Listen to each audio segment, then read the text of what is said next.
একরাশ মেঘ অশ্রুর মতো বৃষ্টি বুকে নিয়ে ভেসে চলেছে। আকাশ তাই দেখে অবাক। ব্যাপার কি? এত কান্না নিয়ে মেঘ কোথায় যাচ্ছে? মাঝ বাতাসে দাঁড় করিয়ে জিজ্ঞেস করল, কার ঘরে আগুন লেগেছে?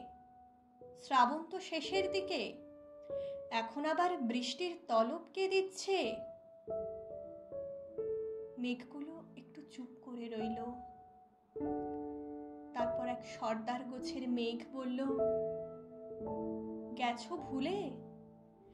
যে মানুষটা ব্যাপ্তিতে তোমার চেয়েও বিস্তৃত, যার সৃষ্টির রামধনুতে আজও পৃথিবী রঙিন, এক জীবনের বিষাদ মন্থন করে যিনি সবার বাঁচার অমৃত রসদ এনেছেন তুলে, আজই তো সেই স্বপ্ন পথিকের চলে যাওয়ার দিন।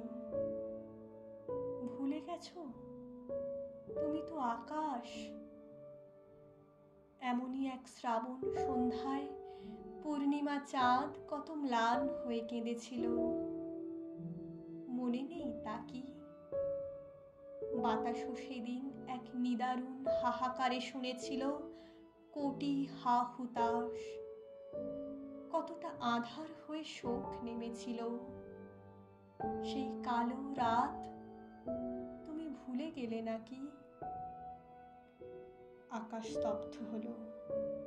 তার মনে এলো সেই পরিচিত মুখ, সভ্যতার শেষ ঋষির।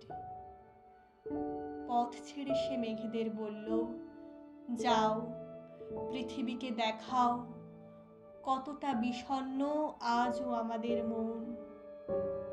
ঈশ্বর হারানোয় আমাদের কান্নারা ঝরুক অঝরে ধরে রূপ বৃষ্টির।